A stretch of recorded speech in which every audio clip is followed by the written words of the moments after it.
Corporate Social Report by Daniel, Magnus, Marcus, and Michael. To start off, we would like to talk about child labor and what it is. And child labor is basically just work that harms the children and keeps them from attending to school. The International Labour Organization estimates that around 215 million children between the age of 5 and 17 years are working under conditions that are considered illegal and extremely unhealthy for the children. Child labor is hard to stop as underage children work at all sorts of jobs around the world, usually because the families are very, very poor and they want to help them out. Most companies sign the code of conduct, but if we take Nestle for an example, they might not really, be interested in what's going on in Africa. All they really worry about is if they get that chocolate or not, so they can keep the production going. And where does child labor happen? As I said earlier, it happens all around the world, but mainly in Ecuador, where they export bananas, Brazil, where they export oranges, and Ivory Coast, where they export cocoa. And actually, 42% of all cocoa in the world comes from Ivory Coast, and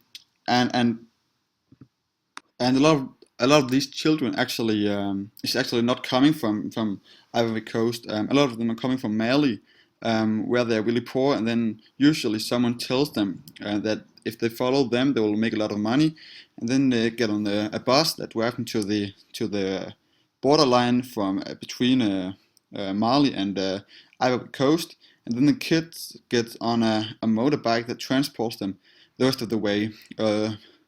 And they use kind of an unofficial road, so they will not get noticed by the police or anyone else. And the price for a kid is usually around 1,600 kroner. Yeah. And then we would like to talk about the danger of looking into child labor. The leader of a child labor organization needs to be really careful and will almost do anything to stop a man from looking into the organization. A couple of years ago, for an example, a man actually got kidnapped for looking into a organization, and we have not seen him since.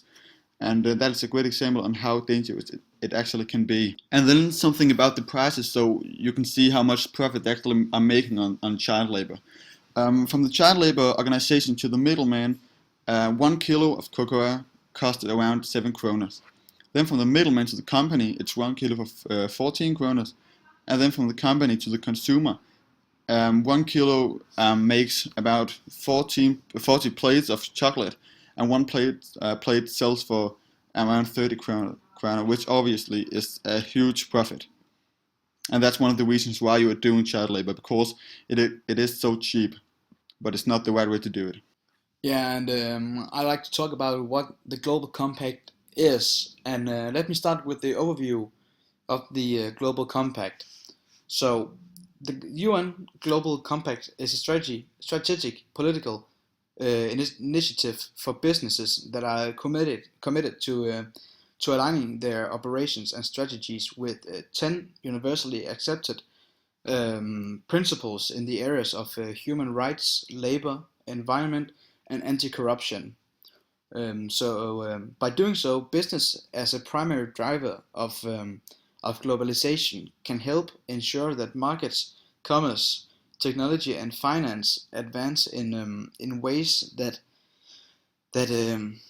benefit economies and societies everywhere.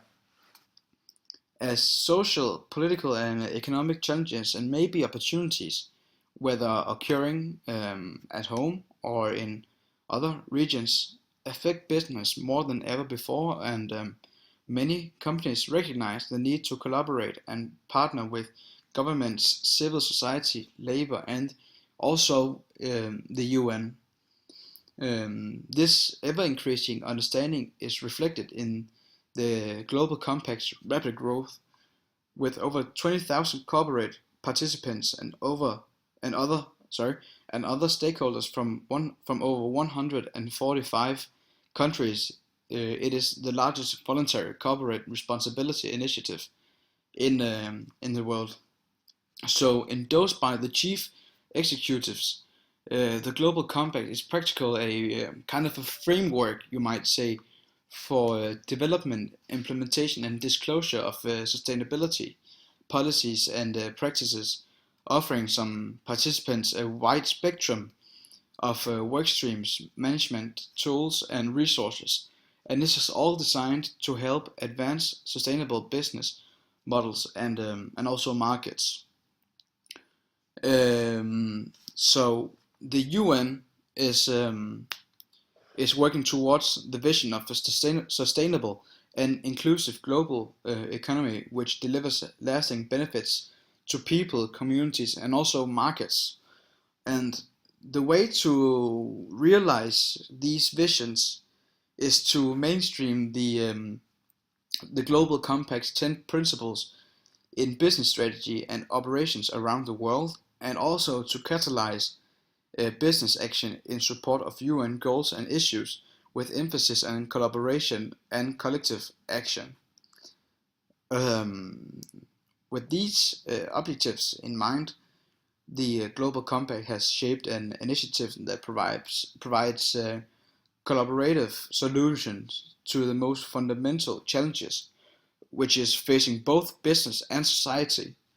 The initiative seeks to combine the best properties of the United Nations, such as moral authority and convening power, with the private sector solution finding strategy, um, and the expertise and capacities of a range key stakeholders.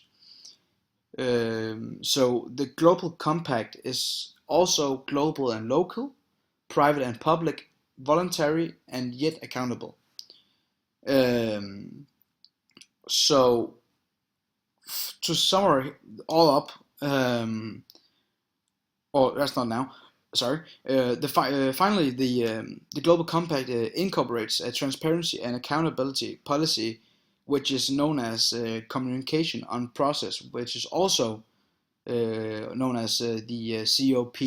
Um, and the annual posting of a COP is an important demonstration of a participant's commitment to the Global Compact and its principles.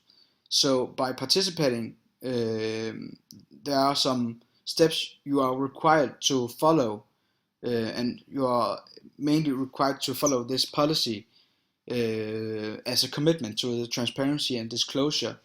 It is critical to success of the initiative. Failure to communicate will result in a change of the participant status and maybe expulsion. And now to summarize it all up, the Global Compact only exists to help the private sector in the management of increasingly complex risks and opportunities in the environmental, social, and governance realms, seeking to embed markets and societies with universal principles and values for the benefits of all. Yes, and I would like to talk about what CSR really is. CSR, also defined as corporate social responsibility, is a management concept where the big companies integrate social and environment concerns in their business.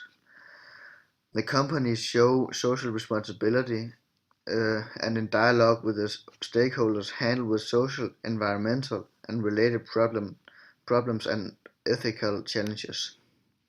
CSR aims to take care of responsibility for corporate actions and furthermore to encourage a positive influence on the environment and other stakeholders like consumers, employees, and investors. A couple of reasons why a company should introduce CSR in their company is um, the size of the company. In the real world, it's mostly big companies that works with CSR. The big companies have the necessary resources to start the work. The second reason is that the stakeholders of the companies want to work with CSR. Another reason could be that the companies get a bad reputation in the media, and then the companies want to change that and integrate CSR. In the annual accounts law, Section 99 says what big companies are supposed to do. The reason the big companies use CSR is because they have the resources to it. It costs a lot of money to invest in things like child labor. The problem with child labor is that the companies like, for example, Nestle and Mars, they can't ensure that the farmers uses child labor.